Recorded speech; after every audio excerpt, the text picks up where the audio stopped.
تاریخ راځوندې شو د شهداو زمون تاریخ موجود دی د صحابو زندگی وګوره زمون د اکابر علماء دیوبند زندگی وګوره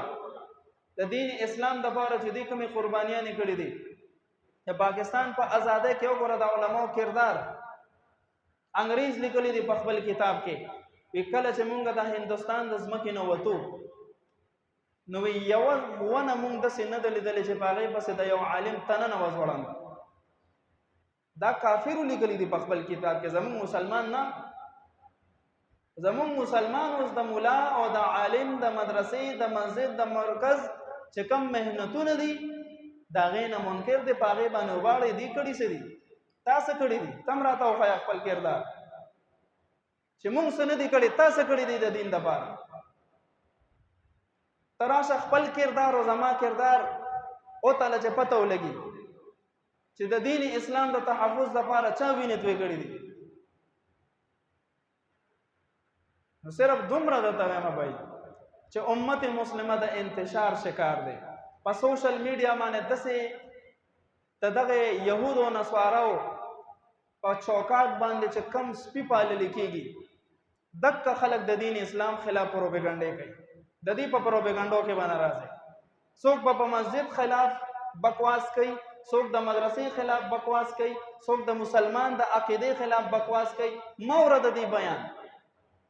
یو کس وی دا ټوله مسله د مولیانو روانه ده څوک وی دا جایز دي څوک وی دا جایز نه دي زویم ټوله مسله د تا روانه ده ته ولې د بل مسلک عالم خبر اوري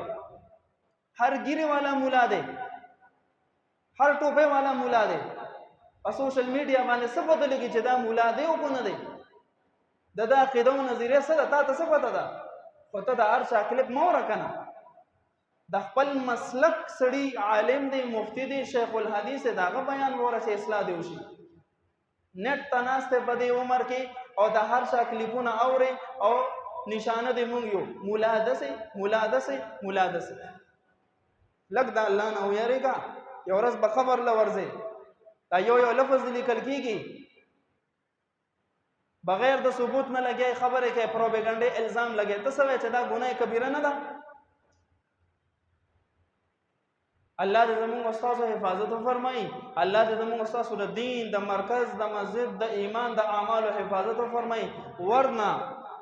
تمام کفر یو ځای شوی د خدای شته چې دسه وخت پراشي کوم په وخت را بیدار نشو کلمه بمرانو نه وای عبدالوهاب صاحب رحمت الله علیه فرمایل دا وی د خپل الفاظ کو چرته دغه علما په دغه ځای کې دفاع د پاره ناس نو خدای شته کو په مون په خپل کور کې کلمه ویلې و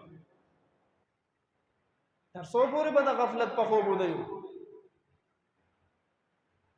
کله براوي خيګو کله په قران عظیم شان غیرت راځي مړه د ژوندۍ د خدای پاک روکه کی چې په قران موږ غیرت ناراضي د نبی علی سلام په ذات غیرت ناراضي یوازې زمونږ عزت دی مونږ ته خو د سو کنځلیو کی یا زما لور ته یا زما مور ته یا زما خور ته بیا خو اګ بغولا شو یا زما زمکه خو د سوګونی سي زما حق خو د سوګونی سي ال د بیا سو وي د خپل حق د لپاره جنگیدل چې مړم شي شهید شي او چې کله د نبی علیہ الصلوۃ والسلام په د نبوت په عظیم مقصد باندې خبر راشي نو الته نبی بوزدل جوړي